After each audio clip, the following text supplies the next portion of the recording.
speak up tentang masalah aku dan salah satu pengusaha kuliner yang berada di Sabang. Sebenarnya aku gak mau menanggapi, tapi sudah mengganggu pikiran aku banget. Dari kemarin aku diserang terus di WA maupun di DM Instagram. Aku gak tahu siapa yang nyerang aku, apakah itu si pengusahanya sendirikah atau istrinya. Tapi yang aku lihat gitu loh kan, bicaranya seperti perempuan. Nah, sebelum aku lanjut ke permasalahannya, aku mau cerita awal pertama aku jumpa sama pengusaha itu.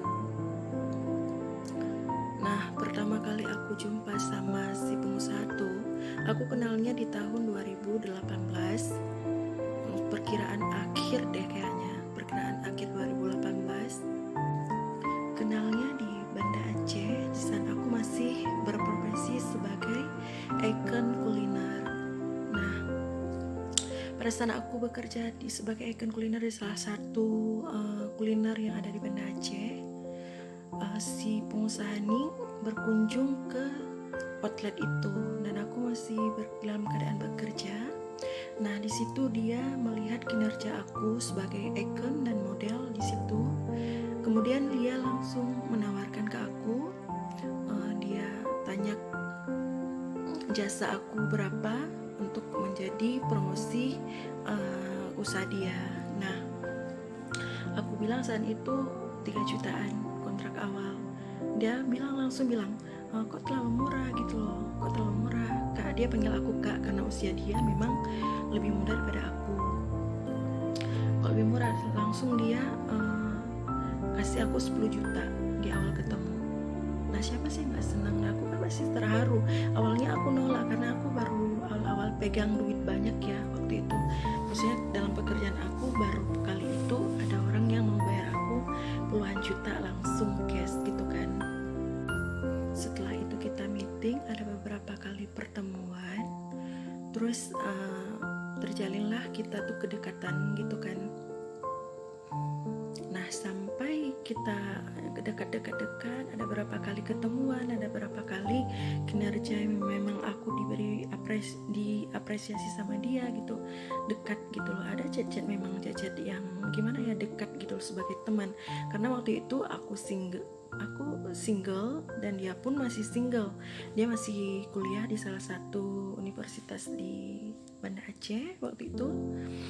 Nah, karena aku pun masih baru waktu kuliah, awal kuliah kita kan sharing selain masalah pekerjaan atau bisnis, kita juga sharing masalah kuliah gitu loh kan. Dekat sampai dia itu pindah kuliah waktu itu karena dia dapat beasiswa. Aku nggak tahu juga waktu itu dia kayaknya dapat sebagai siswa terbaik ya di universitas ini Banda Aceh.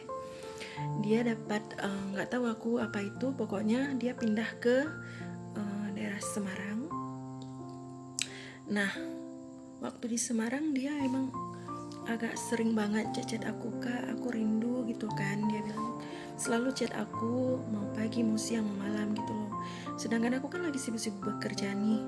Jarang banget aku bisa waktu untuk ngetik atau membalas gitu kan. Karena aku sibuk banget kerja, kuliah itu udah beriringan banget waktu itu. Nah, dia nih sampai bilang, kok gitu ya Kak, ketika jauh saya nggak pernah merasa dihargai. Nah, di situ aku tuh kayak, kenapa ini? Aku kan pura-pura nggak tahu aja sih kalau dia tuh sebenarnya kayak mana sih perasaan dia gitu loh. Maksudnya nggak mau membuka jalan ke situ karena aku maunya bisnis aja. Memang aku tuh dari awal dekat sama dia nggak ada yang mau tahu kehidupan dia seperti apa, dia atau mau memiliki, nggak ada, satu sedikit pun nggak ada. Hanya sebatas pertemanan dan kerjasama, itu aja sih. Nah, karena aku punya sepupu yang usil, si pupu aku ini sering aku beri kebebasan gitu loh untuk menyentuh barang aku, salah satunya HP aku gitu kan. Sepupu aku ini kayak usilin aku gitu loh. Dia pegang HP aku, kemudian dia balas chat si pengusaha itu gitu loh kan. Maksudnya merespon perasaan dia gitu loh. tiba-tiba si pengusaha itu tembak aku lewat chat WA. Nah, di situ aku terkejut banget pas aku baca WA. Nggak sempat mungkin dihapus sama sepupu aku baca gitu loh kok ini kayak dia tembak terus aku terima gitu loh, berarti kan udah kayak kita tuh jadian pacaran kan gitu kan.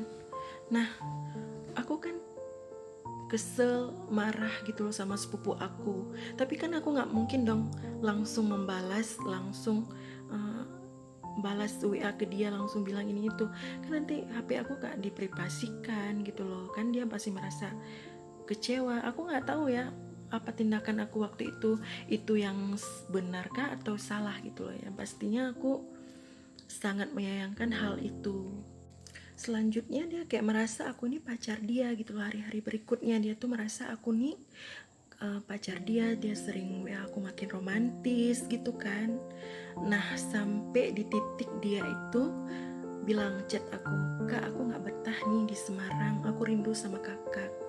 Terus aku bilang, kan aku orangnya sangat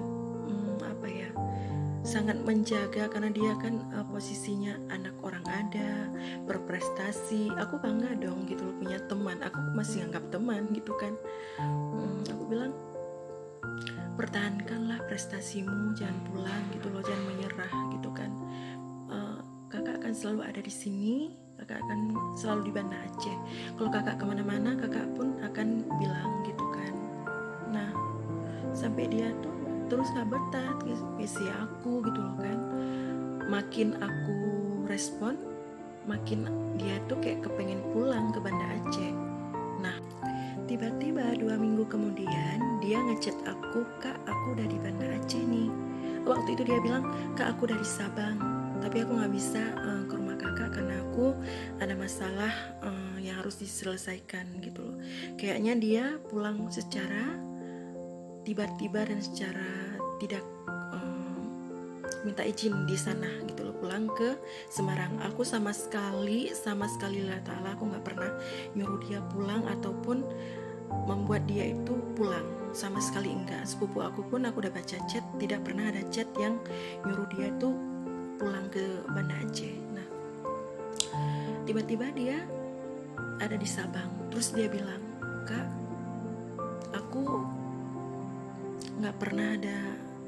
gak mau terlalu lama sama kakak, aku mau serius." Nah, aku kayak mana dong gitu loh, karena aku selama ini memang gak ada perasaan gimana-gimana gitu loh. Nah, tiba-tiba dia udah ngajak keluarga besarnya duduk di salah satu restoran di Banda Aceh. Di situ ternyata dia kayak mau ngejebak aku, tau gak sih gitu loh. Dia tiba-tiba udah ngundang keluarganya di situ nungguin aku mau ngelamar. Aku kan shock ya, pastinya kaget gitu loh. Tiba-tiba dia buat acara ngelamar tanpa dia kasih tahu aku gitu loh kan. Pastinya aku shock gitu, kenapa dia seserius itu gitu. Nah, aku memang nolak. Waktu itu aku tolak. Aku bilang gini, "Dek," aku panggil dia Dek ya, "Dek, ini kita gak bercandakan gitu loh. Kakak kan udah bilang kakak masih kuliah dan mau fokus ke kuliah dulu. Kakak gak mau yang ada hubungan yang serius. Orang-orang sekeliling kakak, kayak bunda kakak, orang tua kakak, gak setuju kalau kakak menikah di saat itu." Nah, dia kecewa sih waktu itu sama aku, termasuk keluarganya yang udah nungguin gitu kan. Setelah kejadian itu aku kayak udah kayak mana ya, udah merasa bersalah, udah merasa dingin aja gitu loh, udah males ngerespon, udah males ngebaca chat dia aja, aku udah males gitu. Aku langsung kayak cuek gitu sih gitu loh. Aku jelasin, yang penting aku udah jelasin ya, aku gak mau nikah dulu, aku mau fokus ke karir sama pendidikan aku dulu, fokus ngebiayain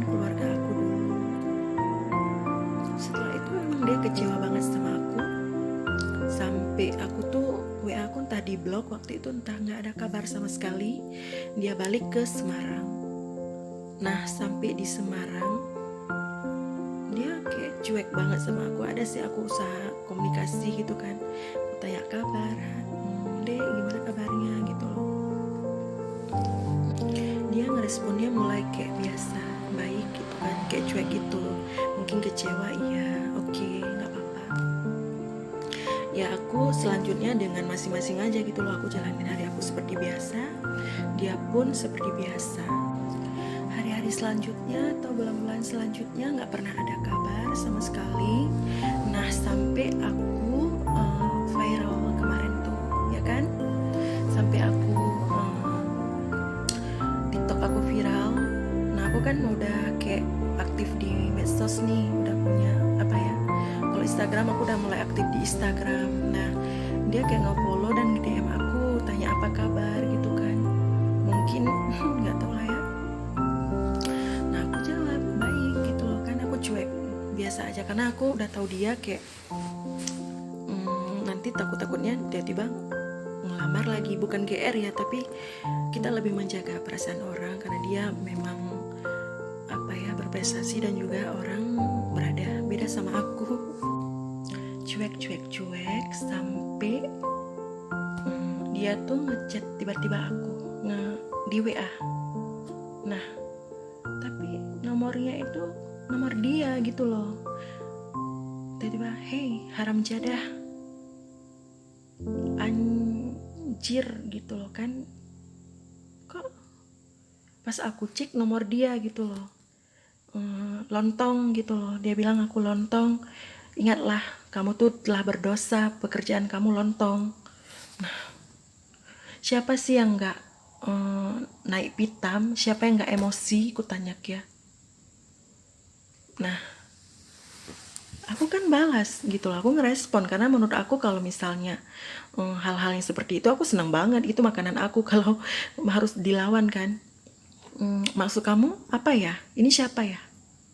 Nah dia bilang, kamu apain laki aku, laki kamu yang mana gitu, aku tanyakan apa segala macam. Kamu ingat ya, dosa kamu mengganggu suami orang. Nah yang ngechat duluan dia, terus dia ngerepet aku ganggu suami dia. Ternyata si perempuan hidung gorong-gorong itu ternyata ngaku-ngaku istrinya si pengusaha itu, adik itu. Katanya udah nikah, terus suaminya itu kayak ingat-ingat aku terus. Emang aku apain suami dia gitu loh. Masalahnya kita nggak komunikasi, udah hampir 2 tahunan kita nggak ada komunikasi gitu, non aktif sama sekali, bisa dibilang kayak gitu kan. Nah tiba-tiba dia haram jadah, anjir, lontong. Kalau ada lontong basi ku sempal tuh mulut si hidung gorong-gorong itu.